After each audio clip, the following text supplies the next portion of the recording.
국장님, 오세훈 서울시장이 최근에 아주 활발한 움직임을 보이고 있습니다. 네. 원래는 오세훈 시장이 너무 점잖다, 또 연성 이미지다, 이런 이 비판론도 없지는 않았었는데, 최근에 이 움직임을 보면은 나름대로 어떤 이미지 변신도 꾀하고, 또 지금 이재명과 오세훈 구도로 앞으로 정치 상황을 끌고 가겠다는 의지를 비친 것 아니겠느냐. 네. 거기에는 오세훈 서울시장도 경우에 따라서는 임기가 다 채워지지 않을 수도 있다는 인식도 하고 있는 것 아니겠느냐. 네. 개헌을 통해서도 할 수도 있고, 네. 네. 4년 중임제, 네. 아니면은 탄핵을 통해서도 조기 대선이 치러질 수도 있는 것 아니냐는 판단을 하고 있는 것 아니냐는 생각이 드는데, 네네. 우선 최근에 그 식사 정치가 아주 화제더라고요. 식사 정치. 그렇죠. 실제로 오세훈이 달라졌다라는 말이 많이 나옵니다. 두 가지인데요. 하나는 접촉면이 늘어났다. 예. 지금 말씀하신 식사 정치입니다. 그러니까 당선인들, 그러니까 서울 지역 당선인들을 만나는 건 너무 당연하잖아요. 예. 왜냐하면 서울 지역의 예. 의원들은 사실 서울시장과 호흡을 맞춰야 됩니다. 그러니까 서울 지역 당선인 만났어요. 그 다음에 수도권도 확대했어요. 만났어요. 그런데 경기도 다 만났잖아요. 예. 근데 강원도도 만났어요. 5일날 예. 황우여 예. 이 비대위원장하고 비대위원들하고 식사를 했고, 네네. 그 전날 4일날 네. 권성동, 한기호, 이양수, 이철규, 박정아, 유상범, 거기다가 강원 지역 의원 경기도 모임 때 김은혜 네네. 의원이 참석을 안 했다며 김은혜까지 끼어가지고 네네. 또 식사를 했고, 그렇죠. 당선자만 한 거 아니라 낙선자도 했잖아요. 낙선자도 위로도 하면서 낙선자도 했죠. 그러니까 낙선자까지 포함을 해서 다른 지역 그런 그 당선인들과 그 다음에 당 지도부까지 서울시장이 당 지도부 오찬하는 경우는 사실 그렇지는 않습니다. 자주 있는 상황은 아닙니다. 거의 없죠. 예, 그런데 더군다나 이것을 연이어서 계속 서울시장의 일정으로 공개하면서까지 한다는 건 나 정치하겠소라는 것이고, 오세훈 시장한테 좀 부족했다는 점이 바로 그 점이거든요. 네. 세력화 또는 자기의 우군화 뭐 이런 부분에서 사실 적극적이지 않다라는 이야기를 평생 들어왔어요. 그런데 이번에 접촉면을 굉장히 늘리고 있다. 오세훈이 달라졌다. 1탄. 2탄은 뭐냐면 워딩입니다. 워딩이 그러니까 정치인의 워딩은 적재적소에 타이밍 있게 딱 하고 던져서 울림이 있어야 되거든요. 예. 근데 오세훈 시장이 사실 그 옛날 초기보다 지금은 감이 많이 떨어진 거 아니냐. 그리고 자기의 어떤 포지셔닝을 제대로 하지 않는 게 아니냐. 각을 세울 때 각을 세우고 뭐 또 우군할 때 우군하고, 이런 어떤 그런 밀고 당기는 타이밍을 놓치는 게 아니냐. 이런 비판이 많았는데, 지금 워딩이 굉장히 많아지고 또 각을 세우고 있어요. 예. 맞습니다. 이재명과 각도 세우고, 이게 당 외도 중요하지만 당 내도 중요한 게 아닙니까? 당 내에서는 한동훈과 각을 세우고 있어요. 그러니까 이 위치 자체로 보면 약간 주류들의 사인을 좀 많이 보내고 있다. 예. 그 첫 번째 단초가 바로 해외 직구와 관련된 포지셔닝입니다. 해외 직구는 사실 유승민, 한동훈, 나경원 모두 다 비판하고 있는데, 갑자기 거기에 참전을 해서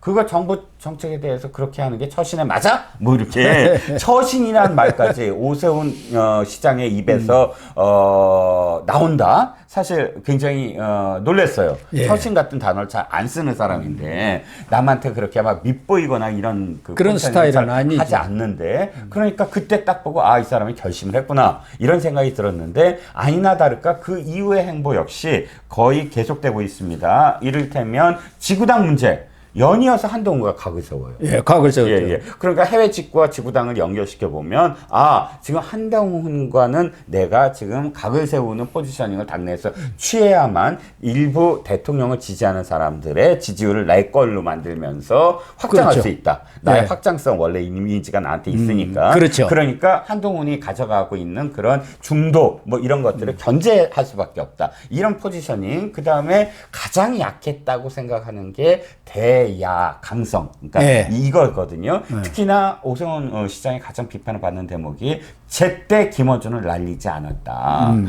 굉장히 무기력하다, 네. 무능하다, 이런 얘기가 보궐선거로 들어와서 2년 동안 계속 되풀이되고 있었거든요. 근데 오세훈 시장을 제가 사석에서 만났는데, 아니야, 결과적으로 봐라. 김어준이 스스로 나가게 만들었잖냐, 뭐 이렇게 얘기를 하지만, 그러나 그게 이제 사람들이 다 알아주는 건 아니었거든요. 그런데 이번에 이재명을 직격하고 나섰습니다. 그러니까 나 정치 이제 제대로 한번 해볼 거야 라고 선언한 거나 마찬가지죠. 그러니까 연 3일 이재명을 직격하고 나섰네요. 네네. 연금 문제 가지고도 직격을 해서 그거 조금 그게 좀 뒤늦은 문제. 이미 불량품 내놓고 했어야 빨리 되는데. 사과를 하고 종용하는 것이나 다름없다. 예. 대북 송금 검찰 조작 특검법 정치 오래 했지만 정말 듣보잡 정치를 하고 있다. 이재명이 그것도 얘기를 했고, 그다음에 서울시에서 내놓은 정책 중에 그 정관 보건수술 지원 정책, 이거 이재명이 납득하기 어렵다고 하니까 이 대표는 저출생 문제를 해결하기 위해서 뭘 한 게 있느냐 하면서 연 3일 비판을 지금 하고 나섰어요. 이것은 또 이재명하고 각을 세워가지고 이재명 대 오세훈으로 네네. 이렇게 경쟁 구도를 지금 만들어 보겠다는 그런 생각 아니겠습니까? 네네.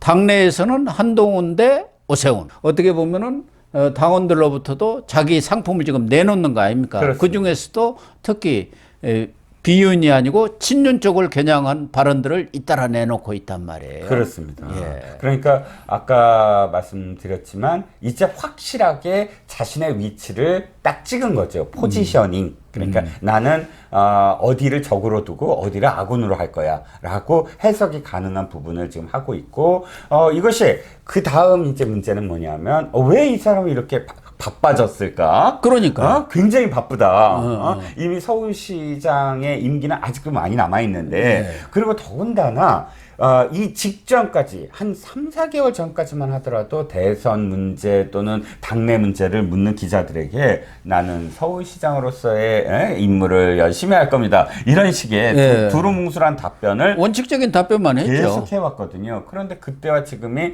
뭐 물론 한 수개월 차이긴 하지만 그럼에도 불구하고 가장 최근으로 생각이 들어요. 그런데 완전히 갑자기 바빠집니다. 여러 가지로 정치 상황이 예측 불가능한 상황이 되고 있는 게 아니냐. 그렇죠. 그런 판단을 지금 하고 있는 거예요. 확실하게 무엇인가 이 플랜을 잡고 내가 조용히 있다가 그때 돼서 딱 나오면 늦을 수도 있다. 그러니까 예측 불가능한 상황에서는 내가 지금부터 이 어떤 그런 출사표는 아니지만 뛰어들지 아니하면 나중에 가면 늦을 늦었다. 테니까 그 늦다. 판단을 지금 해야 된다. 왜냐하면 난 지금까지 그렇게 사실은 그게 좀 약하다. 라는 판단이 약하다, 들고남이 약하다, 이런 비판도 계속 받아왔기 때문에 아마도 참모들이 지금 확실하게 뛰어드실 때입니다 라고 이야기를 하지 않았을까 싶어요. 그러니까 차기 경쟁에 사실상 뛰어들었다고 봐야 하는 그렇죠. 것 아니겠습니까? 네. 특히 앞서 얘기한 대로 오세훈 시장에 대해서는 카리스마가 없다, 네. 한방이 없다, 네. 이런 비판을 늘 받아왔잖아요. 그렇죠. 그리고 성향 자체가 좀 중도 성향이다 보니까 네. 특히 이 보수 쪽, 좀 강성 보수 측으로부터는 어떻게 보면 배척을 받았어요. 네. 저 사람은 뜨뜻미지근하고 우리 편이 아니야. 어느 편인지 몰라. 뭐 이런 비판을 받았는데 이번에 지금 하는 언행을 보면은 확실히 보수층에 어필하려는 네네. 그런 의도를 나타내고 있는 거 아닙니까? 그렇습니다. 약간 좀 비판적인 대목이 스타일리스트다 이런 얘기를 많이 들었거든요. 가장 이 오세훈 시장한테 그 꼬리표가 달려있는 게 무상급식입니다. 예. 무상급식 무리하게 했다가 10년 이상을 서울시장 권력을 빼앗겨 버렸잖아요. 근데 그 안을 들여다보면 더 문제가 되는 게 바로 홍준표 대표가 그때 애원을 했어요. 거의 호소를 했어요.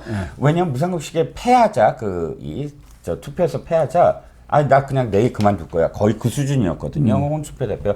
당신이 그렇게 하면 우리는 10월 재보궐이 일어나는데 10월 재보궐에 1개월, 한 1, 2개월도 지금 시간이 없으므로 우리는 패배할 수밖에 없다. 당신이 한 3, 4개월만 버텨라. 그럼 10월 재보궐이 아니라 내년 4월 재보궐이 된다. 그 3, 4개월 버티고 나오더라도 그때까지 정무부 지사가 그냥 하면 된다. 그러니까 당을 위해서 그렇게 해다고 했는데 이 오세훈 시장이 난 그만둘 거야. 그러고 그냥 던져버렸거든요. 그러니까 당을 생각하지 않고 자신의 스타일만 생각한다. 이런 비난이 있었습니다.